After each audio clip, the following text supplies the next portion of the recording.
Hello viewers, আসসালামু আলাইকুম। কেমন আছেন সবাই? ভালো আছেন তো? প্রতিদিন আপনারা দেখে আসছিলেন যে রস ভরা হয় ভাঁড়ে, কিন্তু ভাঁড় যে কোন জায়গায় তৈরি হয় সেই কুমার বাড়ি আজকে আপনাদেরকে দেখানোর জন্য নিয়ে চলে আসলাম। এটা কি বানাচ্ছেন কাকা? ভাত, খেজুর গাছের ভাত। খেজুর গাছের ভাঁড়।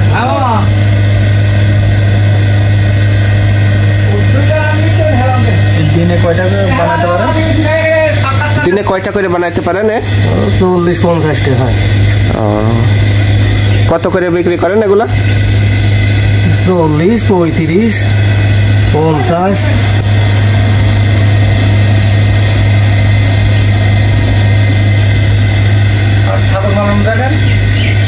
কত বছর ধরে এটা বানাচ্ছেন আপনি? এই কাজ কত বছর ধরে করেন?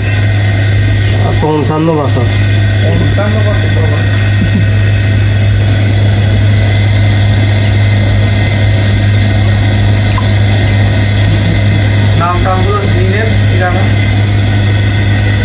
কাকার নাম কি? আমার নাম শ্রীচন্দর পাল। শ্রীচন্দর পাল। আপনার গ্রামের নাম কি? শ্যামপুর। শ্যামপুর। ইউনিয়ন? শ্যামপুর। থানা মহেশপুর। জেলা ঝিনাইদহ। কোন জায়গাটা যাচ্ছে?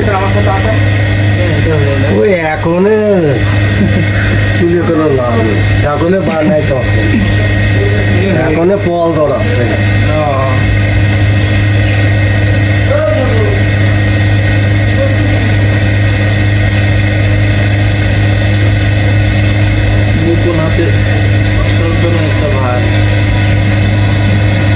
শ্রীচন্দ্র পাল কুমার কাকার নিপুণ হাতে খেজুরের গুড়ের ভাঁড় তৈরি হচ্ছে কিভাবে দেখুন।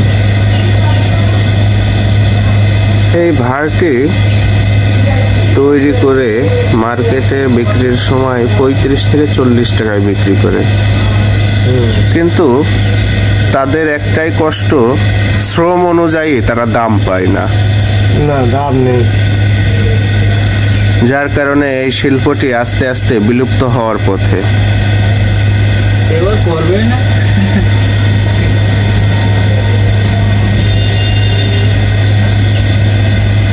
আবার 200 টাকা করে খরির মন কিনে এই ভাড় পোড়াতে হচ্ছে।